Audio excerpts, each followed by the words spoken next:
పేదవాడి పక్షాన నిలబడతాం, ప్రజా గొంతుకై నినదిస్తాం. వాయిస్ ఆఫ్ వాయిస్లెస్, తెలుగువారి మనస్సాక్షి సాక్షి టీవీ.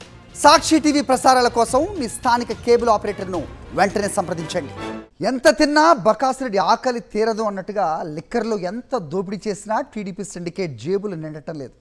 ఇంకేముంది, మద్యం ఏరులై పారించాలి, ఆదాయాన్ని 35,000 కోట్లు దాటించాలి. ఇదే టార్గెట్గా పెట్టుకుంది కూటమి సర్కార్. సిండికేట్ దోపిడీకి రాచబాట పరుస్తూ రాష్ట్రంలో పర్మిట్ రూమ్లకు బార్లా తలుపులు తెరిచింది. ఇప్పటికే బెల్ట్ షాపులతో ఉక్కిరిబిక్కిరవుతున్న ప్రజలను ఎత్తిన పర్మిట్ షాపుల పిడుగేసింది చంద్రబాబు సర్కార్. అభివృద్ధి చేసి సంపద సృష్టించి రాష్ట్రాన్ని అభివృద్ధి చేస్తామని చెప్పింది చంద్రబాబు ప్రభుత్వం. అభివృద్ధి సంగతి దేవుడెరుగు, కానీ టీడీపీ సిండికేట్ జేబులు నింపటమే పనిగా పెట్టింది. 2014-19 మార్కు దోపిడీకి మరోసారి తెరతీసింది. లిక్కర్ సిండికేట్ కు మరోసారి రాచబాట వేసింది. అప్పట్లో రాష్ట్రంలోని 4,380 మద్యం దుకాణాలను ఏకపక్షంగా దక్కించుకున్నారు టీడీపీ నేతలు. ఒక్కో మద్యం దుకాణానికి అనుబంధంగా ఒక్కో పర్మిట్ రూమ్ కు అధికారికంగా లైసెన్స్ ఇచ్చారు. చంద్రబాబు ప్రభుత్వ మద్దతుతో భారీగా అమ్మకాలు పెంచి దోపిడీకి పాల్పడింది మద్యం సిండికేట్.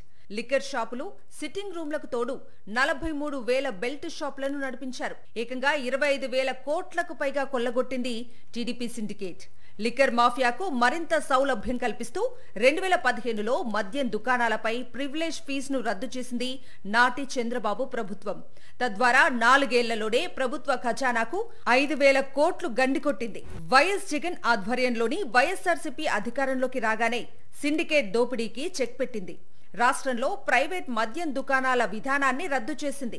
4,380 పర్మిట్ రూమ్లతో పాటు విచ్చలవిడిగా ఏర్పాటైన 43,000 బెల్ట్ దుకాణాలను తొలగించింది. వైఎస్ జగన్ తీసుకున్న నిర్ణయాల కారణంగా 2019-24 మధ్య రాష్ట్రంలో మద్యం విక్రయాలు గణనీయంగా తగ్గాయి. ఈ క్రమంలోనే టీడీపీ సర్కారు చేసిన మద్యం దోపిడీపై 2023లో పూర్తి ఆధారాలతో నిగ్గు తేల్చింది సిఐడి. అప్పటి సీఎం చంద్రబాబు, ఎక్సైజ్ మంత్రి కొల్లు రవీంద్రతో పాటు పలువురిపై కేసులు నమోదు చేసింది.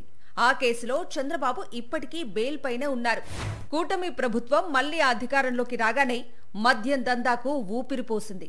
రాష్ట్రంలో ప్రైవేట్ లిక్కర్ షాపుల విధానాన్ని ప్రవేశపెట్టింది. టీడీపీ ప్రజా ప్రతినిధులు, నేతలే ఏకపక్షంగా మెజారిటీ మద్యం దుకాణాలను దక్కించుకున్నారు. రాష్ట్రంలోని 3,736 మద్యం దుకాణాలకు అదనంగా 75,000 బెల్ట్ షాపులను ఏర్పాటు చేశారు. ఎంఆర్పీ కంటే 20-30% అధిక ధరలకు విక్రయాలు సాగిస్తున్న టీడీపీ సిండికేట్ ఆకలి చల్లారటం లేదు.